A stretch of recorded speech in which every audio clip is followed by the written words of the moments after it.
you a different era of history to research. And the question is, what impact did your era have on the modern world? So Sarah, your group has the ancient Greeks. Ravi, you've got the Romans. And Danny's group gets, yes, a bit of a challenge for you. You get the Middle Ages. Some even call it the Dark Ages. Boring. See how you get on. Yes, miss. So, Serene, yes, you get the Renaissance.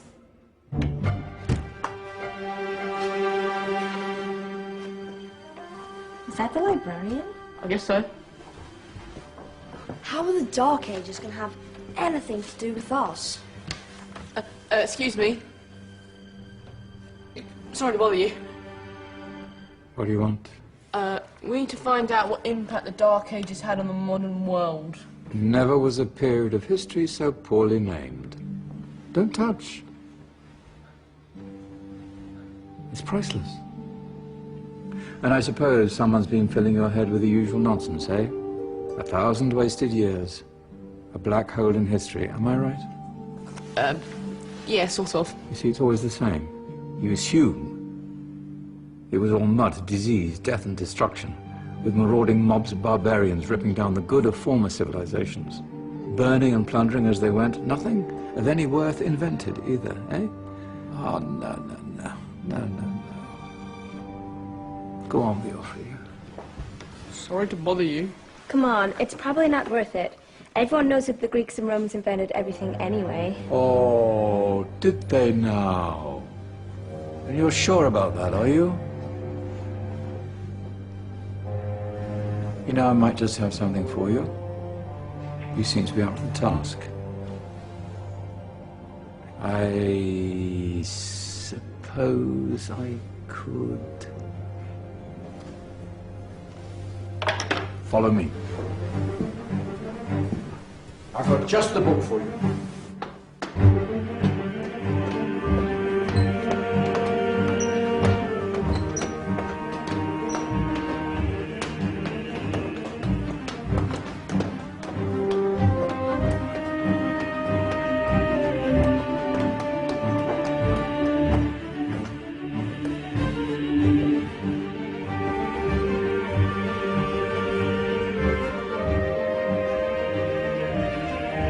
Where are we going? Who knows? Ask him.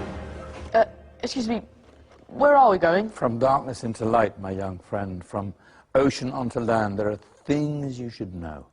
Oh, yes, indeed. Yes, indeed.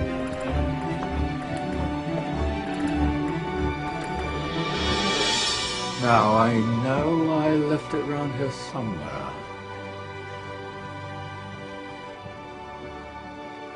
Ah, here it is. Now, take a look. If you dare.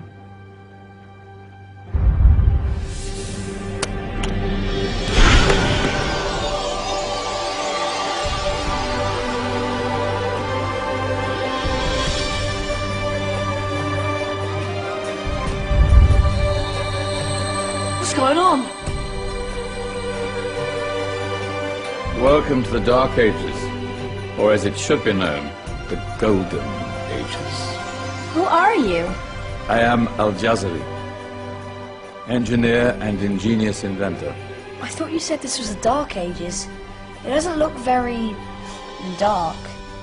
That's because it's all a matter of perspective, my soon-to-be illuminated friend. Of course, there are parts of the world that weren't dark at all, but in a civilization that stretched from Spain to China, the golden rays of discovery and invention shone over everything. What civilization? The Muslim civilization, my young friend. Through scholars and scientists of various faiths, some of the most important discoveries known to man were made at this time. Discoveries that drew on knowledge of the ancients, but have more connections with your modern world than you could possibly ever imagine. Like what? Well, all sorts of things. I've got to get a picture of this. I knew it was a good idea. Who are you? Allow me to introduce Ibn al-Haytham, a great scientist whose ideas led to the invention of the camera. You invented the camera? I laid the foundations for modern cameras by explaining how our eyes work. I found a way of projecting an image onto another surface through a small hole in a dark room, later called camera obscura. Think of all the things that evolved from this discovery. Cameras, cinema, all share the same principle. Cool. Look out below!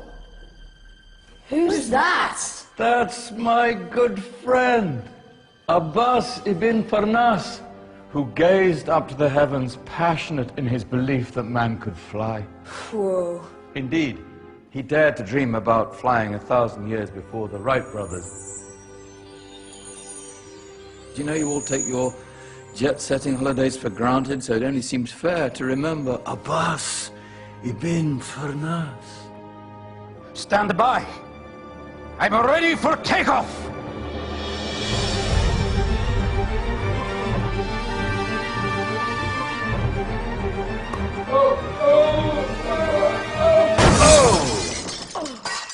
You did forget one thing, though.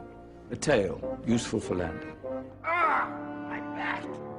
Is there a doctor in the house? Did someone call? Ah, my old friend, why don't you introduce yourself to my young guests? I am Abul Qasim al-Zahrawi. Many call me the father of surgery. Did you actually do surgery back then?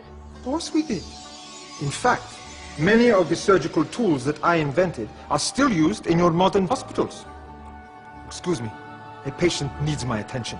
Scalpel? I think I may need some stitches. In that case, I'll use catgut Catgut? from the gut of animals. Perfect for stitching up internal wounds. Your surgeons are still using it today. Sorry, mustache.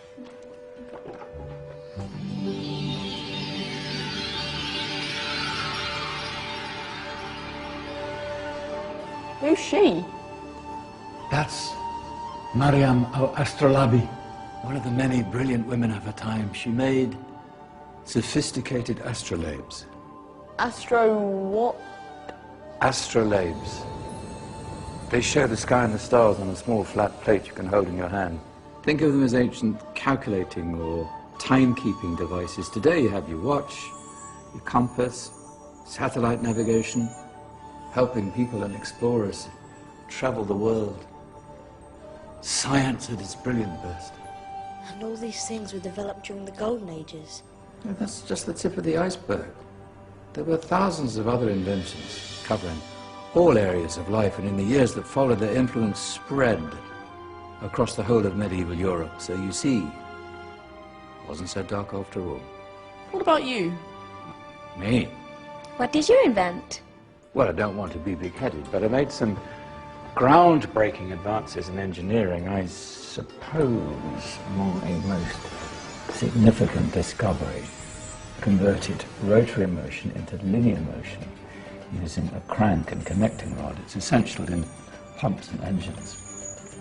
In fact, I've no idea how the Industrial Revolution could have happened hundreds of years later without such a device. Not that I ever get the credit I deserve.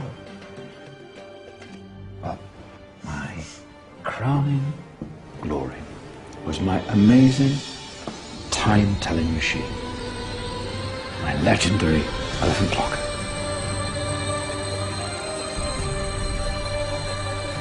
It's a clock. Yes.